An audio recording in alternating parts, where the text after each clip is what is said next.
आज इतने इशू हैं जिन पे बात रखी जा सकती है। पूरे देश में त्राही त्राही मची हुई है।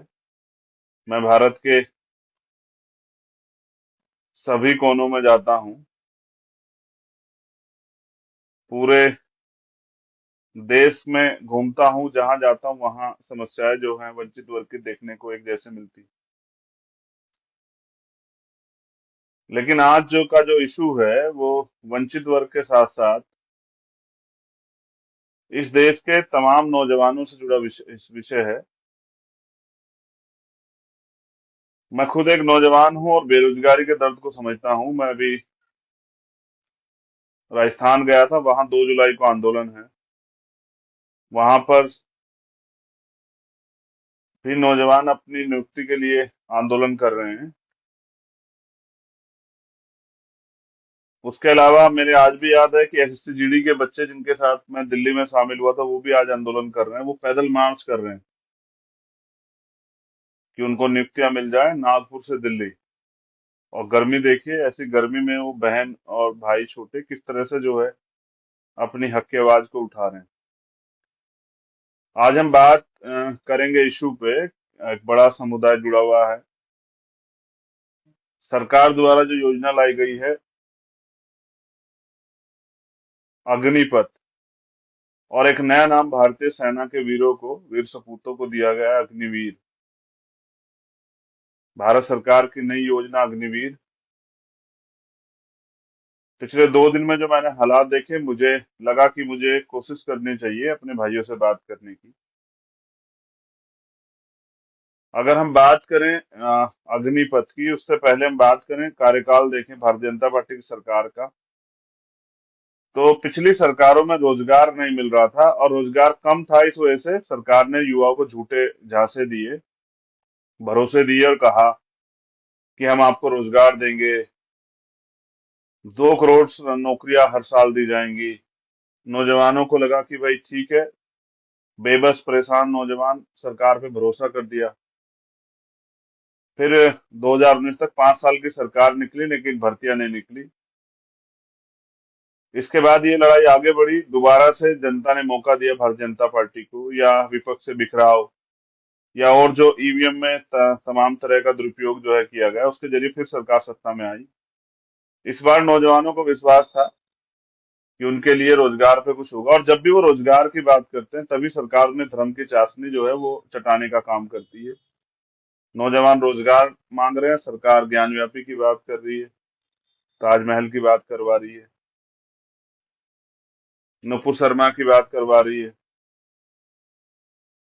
इसी बीच हमारे रक्षा मंत्री आते हैं और इस योजना की बात करते हैं। बेसिकली ये योजना है क्या, और इस पे बवाल क्यों मचा है? बवाल ये है कि 4 साल के लिए सेना में नियुक्तियां होंगी,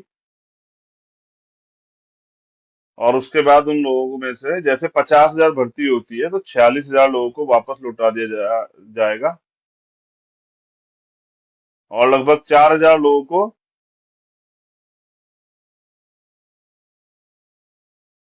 1 लाख सोचते हैं। पर दोबारा समझाना, 1 लाख अगर भर्तियां आती हैं तो 75,000 को लौटा दिया जाएगा, 25,000 को रखा जाएगा। और फिर सरकार अपनी बात को सही साबित करने के लिए अपनी केंद्र से जुड़ी भारतीय जनता पार्टी सरकारों से ये भी वो करा रही है कि जब नियुक्तियां आएंगी तो इनको प्राथमिकता दी जाएगी। जो लोग वहां से वापस आ जाएंगे उस नौकरी से, जिनको हटा दिया जाएगा, जो रिटायर हो जाएंगे, उन 75,000 लोगों को प्रिफेयर दिया जाएगा।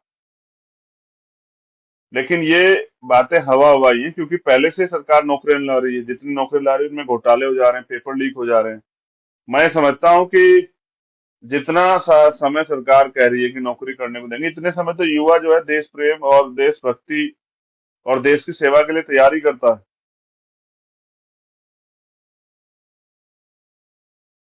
नियुक्तियां नहीं है, नौकरी नहीं है, एक डिफेंस, में नौजवानों का बड़ा की दिलचस्पी है।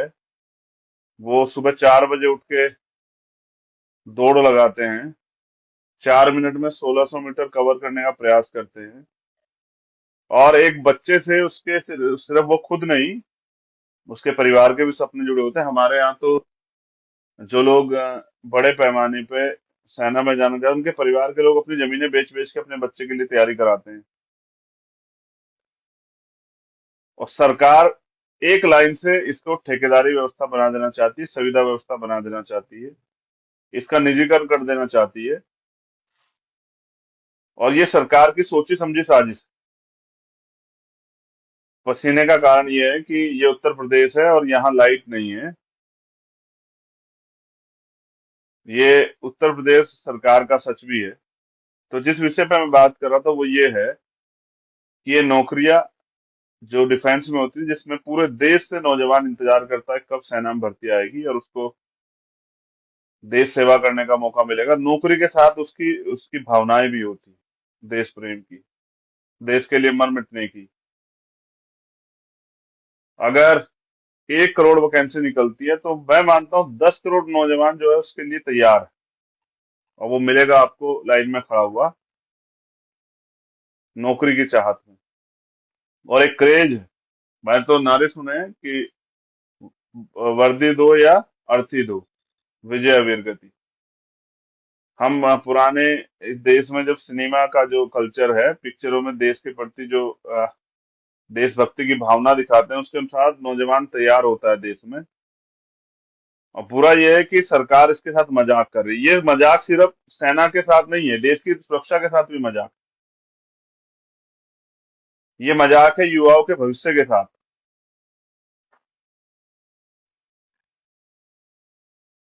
ये एक तरह का जो है सेना को डिस्टर्ब करने का काम है। और देश जो इतना इम्पोर्टेंट है, जिसमें बाबा साहब अम्बेडकर ने भी कहा कि हम प्रथम बनते भारते हैं, उस देश की सुरक्षा के साथ ये एक बड़ा खिलवाड़ है कि 4 साल बाद 75% लोगों को निकाल देंगे, 25% लोगों को रख लेंगे। उन 75% लोगों के लिए यहाँ कौन सी नौकरियां रखी है, कौन सी सरकार नौकरियां निकाल रही है?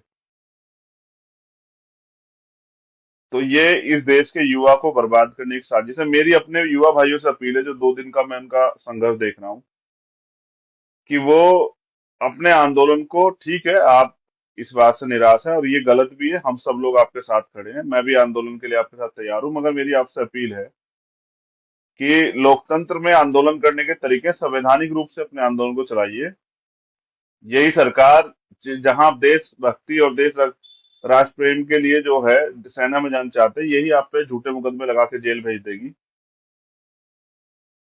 क्योंकि सरकार जो जनता चाहती है वो नहीं देती। जैसे किसान नहीं चाहते थे कि उनको इनके उनके लिए बिल आए, लेकिन किसानों पर जबरदस्ती बिल ये थोपा गया, इसलिए किसान लड़े। व्यापारी नहीं चाहे जीएसटी, जीएसटी थोपा गया। आम जनता नहीं चाहती थी कि नोटबंदी हो, लेकिन थोपी गई। बहुत सारी ऐसी बातें अब युवाओं के ऊपर सेना में थोपा जा रहा है। तो मैं आपसे अपील करूंगा कि आप सरकारी संपत्तियों को नुकसान न पहुंचाएं। मैं आपके गुस्से, आक्रोश, आपके दुख का, आपकी निराशा, हताशा को समझता हूं एक नौजवान होने के नाते, लेकिन मैं एक भाई होने के नाते आपसे अपील करूंगा कि आंदोलन को आगे बढ़ाने के संवैधानिक तरीके हैं। उसके जरिए आप लोग बड़े से बड़ा आंदोलन करें, आप अपने प्रदेशों में करें, संयुक्त रूप से देश के अंदर दिल्ली में आके करें, किसानों की तरह आंदोलन करें, संवैधानिक आंदोलन करें, लेकिन हिंसा से बचें। आज आप, आपका ये सरकारें जबरन आप पे झूठे मुकदमे लगा के जेल भेज के, हमेशा ये पिछले 8 सालों में देखा गया कि अन्याय के खिलाफ उठने वाली आवाज को दबाने के लिए बल प्रयोग करती है। मैं ये भी समझता हूँ इन्हीं के लोग आपकी भीड़ में घुस के पथराव कर देंगे, गाड़ियां जला देंगे और आपके ऊपर इल्जाम आ जाएगा। मैं क्योंकि आंदोलन करता हूं तो मैं इस सच को जानता हूँ कि सरकार किस तरह से आंदोलन को बदनाम करती है। मेरी आपसे अपील है, लोकतंत्र है, संविधान है, आपको आंदोलन करने का अधिकार है। शांतिपूर्वक आंदोलन और बड़े से बड़ा आंदोलन कीजिए, राष्ट्रव्यापी आंदोलन। क्योंकि ये, मैंने जैसे पहले कहा कि ये राष्ट्र की सुरक्षा का मामला है, इससे खिलवाड़ बर्दाश्त नहीं की जाएगी। हम सब लोग आपके साथ, लेकिन अपने आंदोलन को संवैधानिक रूप से चलाइए, अपने आंदोलन को मजबूती से चलाइए, अपने आंदोलन को ताकतवर बनाइए। अगर आपका आंदोलन सरकार हिंसक बना देगी तो आपके आंदोलन की क्रेडिबिलिटी गिर जाएगी। तो मैं आपसे अपील करूंगा, और मैं सरकार को भी एक सुझाव देता हूं। पहले मेरी अपील युवा साथियों से, हिंसक आंदोलन से बचें, मजबूत आंदोलन करें, देशव्यापी आह्वान करें, दिल्ली में आके आंदोलन करें या अपने अपने प्रदेशों में आंदोलन करें, लेकिन आंदोलन के अनुसार आंदोलन करें। अपनी मांग रखें, सरकार से बात करें, मुख्यमंत्री को ज्ञापन दें, तमाम तरह से जैसे पहले आंदोलन होते आए इस तरह से आंदोलन करें। लेकिन जिस तरह से, और एक जो मैंने महसूस किया, जिस तरह बच्चे नौजवान सुसाइड कर रहा है, तो ये सुसाइड हल नहीं है भाई। मैं समझता हूँ कि आपके सपने टूटे हैं, आपके माँ बाप ने किस तरह सपने देखे होंगे। मैं ये भी समझता हूँ किस तरह से नौजवान बाहर रह के तैयारी करता है, किस तरह से जो है भूखा रहता है, कभी जेब में पैसे नहीं होते, खाने का मन होता है, कभी जो है ट्रेन में फ्री सफर करता है, टिकट नहीं लेता क्योंकि जेब में पैसे नहीं होते हैं, कभी अपने सपनों को मार लेता है, कभी अच्छे कपड़े नहीं होते, कभी बहुत सारी चीजें ऐसी होती है, कहीं आना जाना होता है, उन सब चीजों पे भी समझौता कर लेता है, लेकिन वो प्रयास करता है कि वो जो तैयारी कर रहा है उसको मौका मिले। मैं आपसे इस अपील करूंगा कि कुदरत ने आपको जिंदगी दी है, मेरा पुनर्जन्म में कोई विश्वास नहीं, क्योंकि बाबा साहब अम्बेडकर नहीं करते थे, बुद्ध नहीं करते थे, रविदास कबीर नहीं करते थे, हमारे महापुरुष। मैं आपसे कहूंगा कि ऐसी गलती ना करें आत्महत्या की। बड़े पैमाने पर नौजवानों के बारे में जानकारी आ रही, मैं फिर आपसे अपील करूंगा कि भाई ऐसा ऐसा ना करें। आप सबसे मेरी अपील है कि इससे बचें। आप सुरक्षित रहेंगे तभी तो आपके आपके माता पिता भी आपसे प्यार करते हैं, उन्होंने आपको पाल के बड़ा किया है, इसलिए थोड़ा ही कि आपका उनका बच्चा मर जाए। वो बहन भी आपका इंतजार करती होगी, आपकी माँ, आपकी आपकी भाभी, आपकी भाई, आपके चाचा ताऊ, बहुत सारे सपने होंगे उन लोगों को। लेकिन जब आप रहेंगे नहीं तो ये तो खराब हो जाएगा ना। तो मेरी आपसे अपील है, विनम्र निवेदन, कि ऐसा गुस्से में, निराशा में, ऐसा आक्रोश में ऐसा कोई कदम ना उठाए कि आपका जीवन ही आप समाप्त कर लें। मेरी आपसे ये हम्बल रिक्वेस्ट है कि आप इसको स्वीकार करें। आप नौजवान हैं, आप देश की रीढ़ है, सरकार खिलवाड़ कर रही है, आप अपने आंदोलन को मजबूती से चला सकते हैं। ये तो कुछ भी नहीं, बड़े बड़े तानाशाह झुके हैं। सरकार, अब मेरा सरकार को सुझाव है, अगर सरकार करना ही चाहती है तो कम से कम 10 साल का समय जो है इस नौकरी में थे, उसके बाद भी सरकार इनको कम से कम रोजगार की गारंटी कुछ तो दे। अब जो युवा तैयार होके जाएगा, अगर वो उसका जीवन वहां समाप्त हो जाता है इस 4 साल की नौकरी में, तो उसके परिवार का क्या होगा, कौन जिम्मेदारी लेगा? अभी तक तो ऐसा कोई क्लोज मैंने पढ़ा नहीं है कि भाई अगर इस बीच में कोई दुर्घटना हो जाती है इसकी कौन जिम्मेदारी लेगा। अस्थाई है तो आप वो अस्थाई नहीं है तो आप शायद वो सुविधाएं भी ना दो।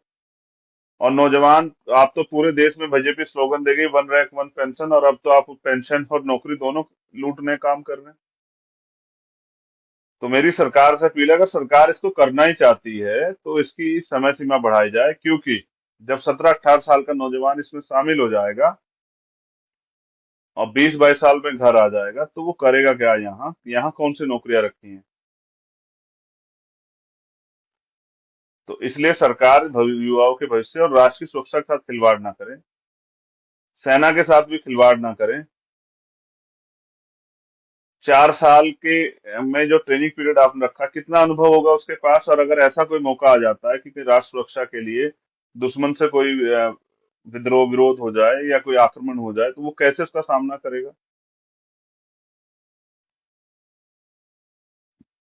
ये जो मजाक किया है कुछ सरकार ने, जैसे मध्य प्रदेश, यूपी की सरकार की, भाई उनको हम प्राथमिकता देंगे, तो मैं ये बता देना चाहता हूँ कि यहाँ नौकरियां नहीं है। सरकार, बीजेपी की सरकार हमेशा जब भी सत्ता में आई, इसने सरकारी नौकरियों का सरकारी सिस्टम खत्म किया है। ये तो एक विचारधारा के लोगों को वहां स्थापित करना चाहे, जिस तरह से जिससे ये कमजोर शोषित वर्ग और गरीबों का एक्सप्लुटेशन कर सके, उनका शोषण कर सके, और कुछ चंद लोगों के हाथ में इस देश की पावर को देना चाहती है। लेकिन वो बहुत दिमागदारी से कर रही है, टुकड़े टुकड़े करके सबका इलाज कर रही है, कभी किसानों का, कभी मजदूरों का, कभी नौजवानों का, कभी महिलाओं का, वो सबका शोषण कर रही है। लेकिन जब वो किसी एक का शोषण करती है तो दूसरे को दिखाती है कि आपके फायदे के लिए। और फिर इस देश का ये ब्राह्मणवादी मनु मीडिया जो है, ये फिर ये उनकी बात को, उनके झूठ को भी सच साबित करने में लग जाता है। तो ये एक बहुत बड़ा षड्यंत्र है इस देश के सरकारी सिस्टम को बर्बाद करने का, और इस देश के सिस्टम में जो नौजवान उम्मीदें देखता है, सपने देखता है, उसके सपनों को कुचलने का, उसके भविष्य को खत्म करने का। सरकार कैसे नौजवानों को मरने के लिए छोड़ सकती है? सरकार नौजवानों से बहुत उम्मीदें और बहुत बड़ी बड़ी बातें करती है, रैलियों में बड़े बड़े नौकरियों के भरोसे दिए जाते हैं।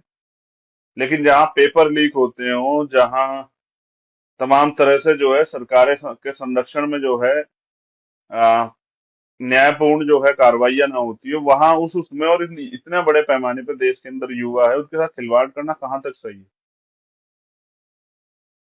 मेरी आपसे अपील है, युवा भाइयों से दोबारा से अपील कर रहा हूँ, कोई भी गलत कदम ना उठाएं, अपने जीवन को समाप्त ना करें।